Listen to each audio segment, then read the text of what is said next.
Hello, and welcome back to another solo episode of Legacy Her Way. I'm your host, Tanya Hendrix.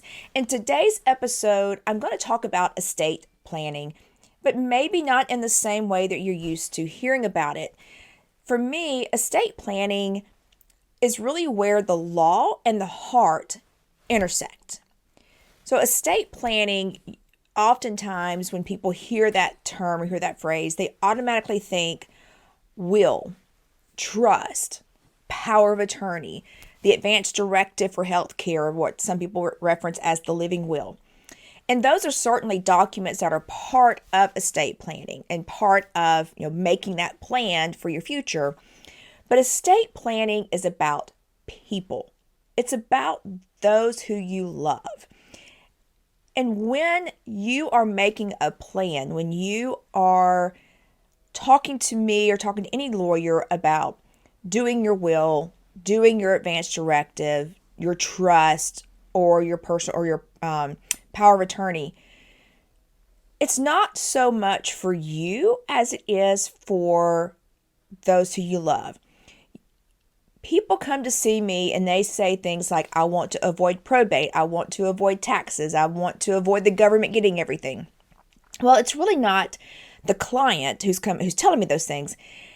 It's not for their benefit. It's really for the benefit of those who they love. Because at the end of the day, they want to make things as easy as possible for those who they love.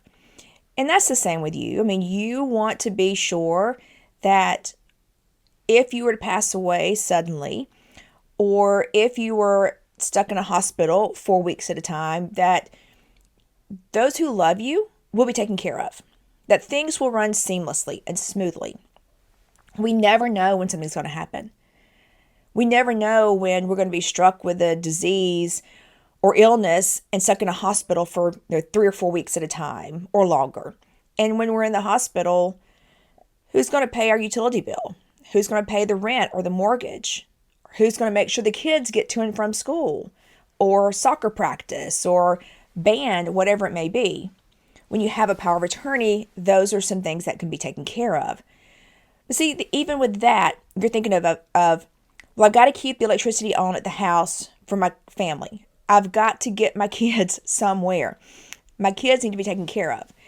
Those are the reasons that we do estate planning. And that's why I say the estate planning is where the heart and the law collide, where they intersect, where you come to me or any estate planning lawyer and we talk about who is important to you, what is important to you, and what do we need to do on the legal side to accomplish your goals and wishes for those who are important to you.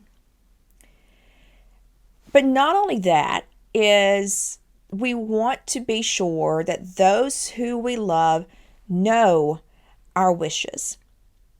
One of the documents that I do in every estate plan is the Advanced Directive for Healthcare, and that is the document that directs medical personnel to remove life-sustaining treatment or continue life-sustaining treatment. That document is not much more than just a form that you fill out. You check a box or you initial on the line. It's the form that pretty much every attorney uses in Alabama. Every attorney uses something similar because it's what the state has told us to use. So it's just a form that you're going to initial, you're check a box. But that document is the document that I get the most questions about. That is the hardest, most difficult to actually sign. And so I always, in my work, in my office, that's always the last document that gets signed because there's generally so many questions about it. And it's also, as I said, the most difficult to go through because you are saying, I want someone to remove the instruments, remove the medications that's merely keeping me alive. I want this person to have the authority to end my life. If all that's happening is this medicine or these treatments, these machines, or if that's only keeping me alive, that's not type of life I want to live. And so you are designating somebody to make the decision to remove those life-sustaining treatments. That's different from life-saving. Life-saving would be like a CPR. Life-sustaining is just keeping you alive, merely keeping you alive. You're not going to survive if those things are removed. I have seen this play out with clients, and I've seen it in my own personal life where I was there when someone had to tell the doctors to remove the instruments, remove the medications. And even though they had a plan in place, they had talked about this eventuality, it's still heart-wrenching to have to do that, because when you remove those instruments, when you remove those medications, it's merely keeping someone alive. You'll never look into their eyes again. You know that you'll never see them again alive. Like that is going to be the end. And they're not going to be with you drinking coffee the next day. You're not going to have that dream rest of your life. And so even though you can have a plan in place, and even though you know their wishes, it's still a heart-wrenching decision to make. You have to make it because you do want to honor their wishes and you want to do what's best for them. But it doesn't make it any easier. And so I don't want to sugarcoat anything about the Advanced Directive.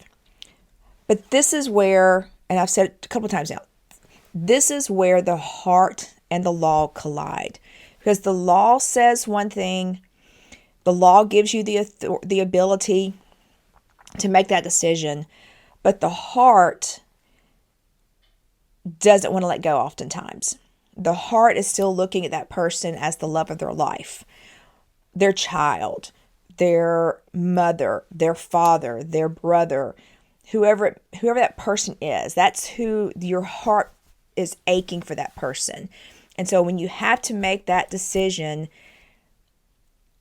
it's difficult on your heart. So that's why it's also so important to have conversations. Be sure that when you decide if you want those treatments or not, that you let your loved ones know. Because even though it's heart-wrenching, it does make it a little bit easier for them to make that decision. And you're giving them permission. You're giving them permission to say goodbye. You're giving them permission to let you go if it comes to that decision.